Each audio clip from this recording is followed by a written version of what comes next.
Hey, welcome to Integrated Preparedness. I'm Steve Smith. I'm finally going to say something about the coronavirus. I haven't really felt like I knew enough about it to have an opinion until now, but I'm going to say something. First, I should say, uh, I'm like I said on the last one, I headed down for my relaxation week that we always take in January or February. We come down to Table Rock and to our favorite place. I am not roughing it. I don't rough it on these times. Sometimes I like roughing it, and sometimes I don't. And on my relaxation recuperation week, I don't. So we stay at Big Cedar, which is down here on Table Rock Lake. It's just a little bit north of Arkansas, and we've been coming down here for years. And it is an A1 place. If you haven't been here, uh, treat yourself if you're ever in the area. Come on down. I tell people it's the kind of place. It's just first rate. Uh, it's a development by Johnny Morris, who is the guy that owns Bass Pro, and it's been here since I think, gosh, I don't know, 1921 or something like that.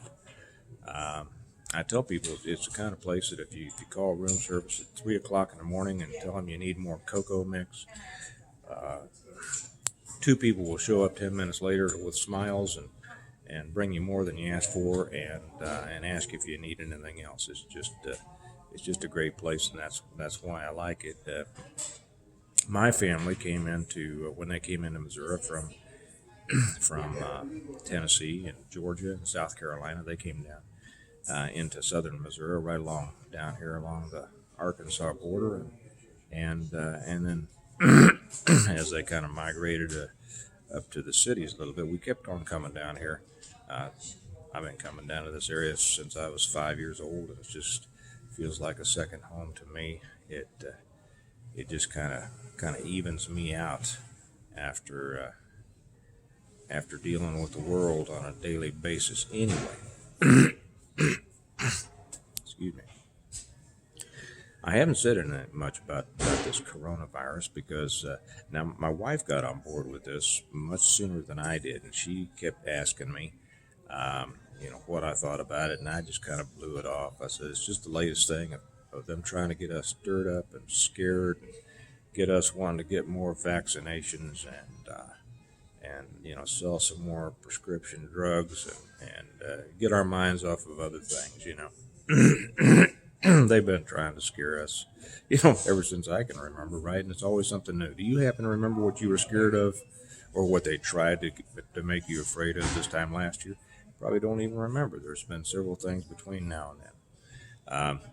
But anyway, I just kind of blew this off. I didn't think about it. I have quite a few, as maybe I've mentioned before. I have quite a few friends in the medical community, and they didn't take it very seriously. I asked them, and it was just like, crying out loud, is nothing. I mean, the flu kills a lot more people than this, and so what? Well, it's just yesterday before I left town, I happened to talk to a friend of mine who's in the medical field, and he asked me if I'd been keeping up on it, and I said nah. And so we talked for about 10 or 15 minutes about it, and he told me some things that I was not aware of, I didn't know about, and maybe a lot of you are. I don't know. To be honest, I haven't watched a lot of the videos on coronavirus, but he told me some things that did make me start to be concerned, and he told me that I should be concerned, and everybody should be, and so I put stock in what he says, and so I listened.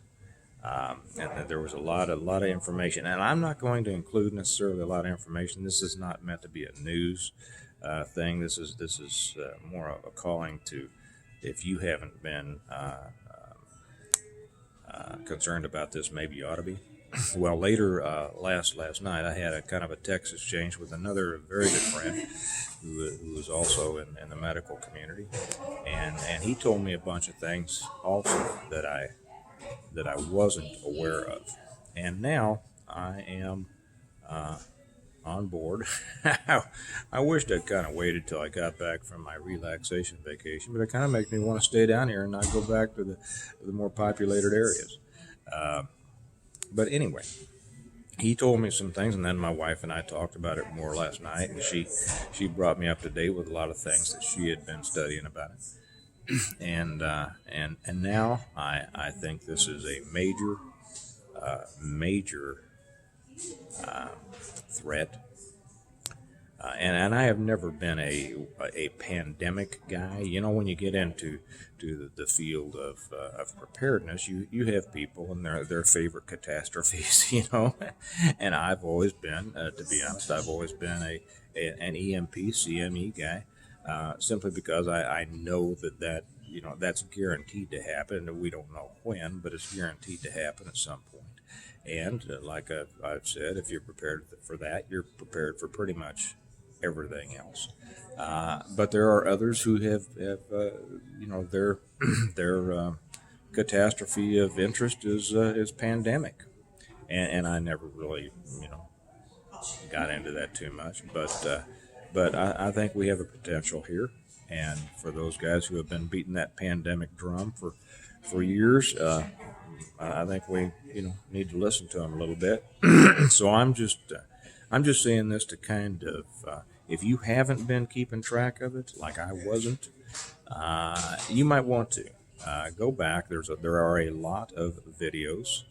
I know because I clicked them off. I didn't watch them, but I'm going to now. I'm going to go back and get some more information on this. So you might want to watch it and bring yourself up to date on this, because this is something that I think. And the deeper you get into it, and I'm not going to mention any of the particulars on this, but the deeper you get into it, you're gonna find some frightening things. So anyway, I'm going to leave it at that. We have a combination, a busy and relaxing day ahead of us, busy and fun things for the kids, and hopefully a little relaxing for Dad. So I'll leave it with that, and I think I'm going to get back, and I have a couple more on my list that I'd like to shoot today if I get around to it. If not, there's always tomorrow, right? Hopefully. Um, and so I'm going to go do my day and wish you all the best. And remember that we prepare well today, and that sometimes means keeping up on things that we weren't keeping up on, like I wasn't. In order to live well tomorrow, and let's try to make that change between the before and after, whatever that catastrophe may be. Let's make that change as small as possible, so that, and that's the purpose of preparedness, to make that transition as seamless and painless as possible. And I'll leave you with that. I'm going to go do my stuff, and you all have a good day, and I'll talk to you later. Bye-bye.